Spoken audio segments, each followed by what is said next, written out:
Inilah kisah Nabi Ayub yang diuji dengan kehilangan segalanya. Tapi dengarlah yang dikatakan kepada Tuhannya. Nabi Ayub alaihissalam, beliau adalah sosok yang kaya raya, disegani, dan penuh kasih.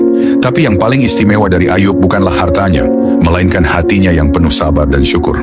Suatu hari iblis berbisik kepada para malaikat, "Lihat Ayub, ia beribadah karena hartanya. Coba cabut semua itu, niscaya ia akan berpaling."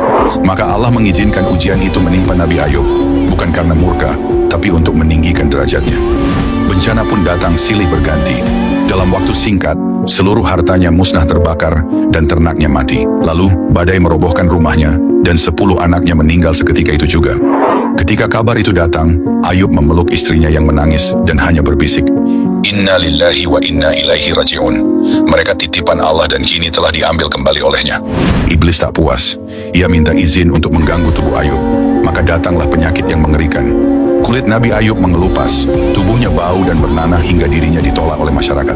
Ia terusir dari kota, tinggal hanya istrinya, yang setia merawatnya di sebuah gubuk kecil yang sepi. Hari demi hari berlalu, 18 tahun tubuhnya hancur, tapi hatinya tetap utuh.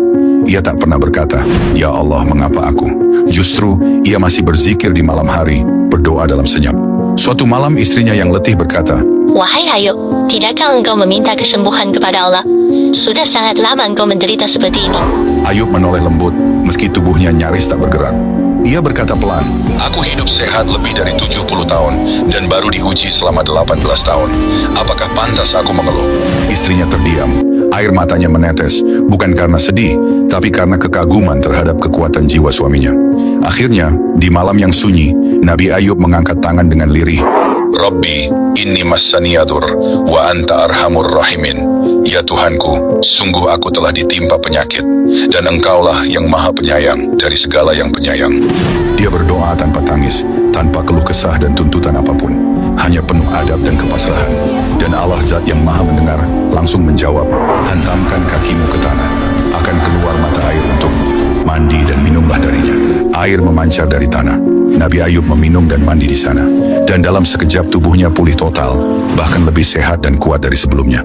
Allah pun mengembalikan harta dan anak-anaknya, bahkan dilipat gandakan. Ia memandang langit dan tersenyum, lalu sujud.